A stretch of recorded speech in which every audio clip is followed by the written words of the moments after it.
My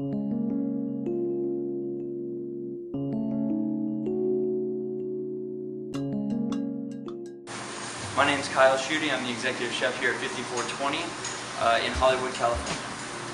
Today we're going to be making oyster ice cream. So a lot of people have never heard of this or tasted it. It's really big in Japan right now, but actually it's got a pretty rich history here in America. It was actually served at the White House for President Madison. Alright, so the first step to this oyster ice cream is obviously shucking the oysters. So these are local West Coast oysters from Carlsbad.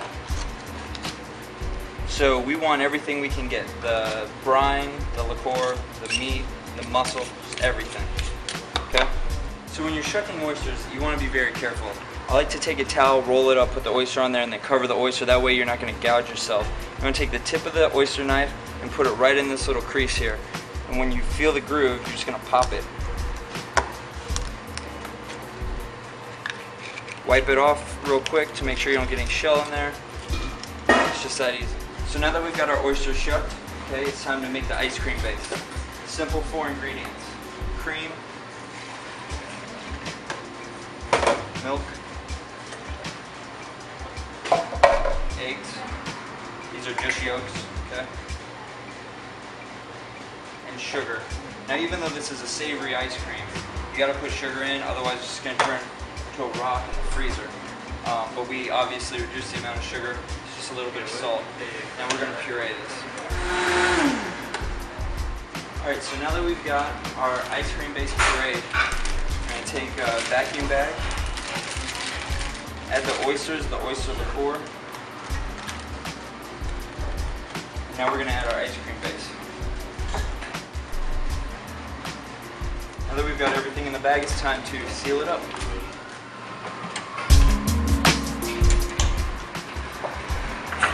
Now the benefit to this is when we sous vide it in this bag, you know, flavors escaping obviously, and the whole custard is going to be cooked uniformly. So now that it's sealed, we're just going to drop it in this water bath. It's 182 degrees Fahrenheit. We're going to let that cook for 20 minutes. Alright, so our ice cream is cooked for 20 minutes. It's got an internal temperature of 182 degrees Fahrenheit. So now we got to chill it down. Now ideally you would want to rest this in a refrigerator overnight so all the proteins really have time to settle and congeal. But right now we're just going to shock it in an ice bath. Alright, so now that it's chilled down, we're just going to strain it into the bowl of our mixer. We're just squeezing out as much juice as possible. Alright, so now it's time to spin our ice cream. So we use liquid nitrogen. Now the benefit of using liquid nitrogen is it spins the ice cream so fast, typically less than a minute, that the ice cream base doesn't have time to form any ice crystals or incorporate any air, so it's incredibly dense and smooth.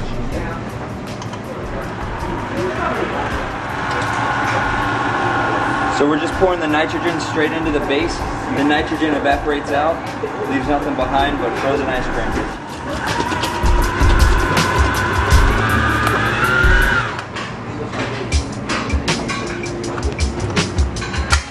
Just like that, we have spun ice cream.